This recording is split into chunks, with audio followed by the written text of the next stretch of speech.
મહાનગરપાલિકા સંચાલિત ઢોરના ડબ્બામાં સાફ સફાઈના અભાવે માલઢોરની દયનીય હાલત।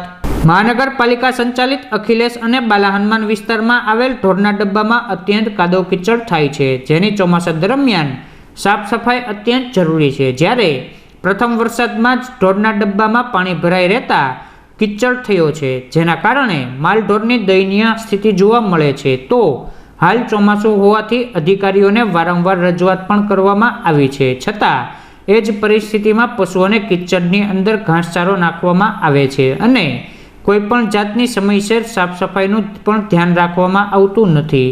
હાલ તમે જોઈ શકો કે તંત્રની બેદરકારીના કારણે માલઢોરની દયનીય હાલતમાં જીવી રહ્યા છે। તો ભાવનગર મહાનગરપાલિકાના કમિશનર દ્વારા મુલાકાત લેવામાં આવે અને માલઢોરના હિતમાં યોગ્ય વ્યવસ્થા ઊભી કરવામાં આવે તેવી જીવદયા પ્રેમીઓએ માંગ કરી હતી।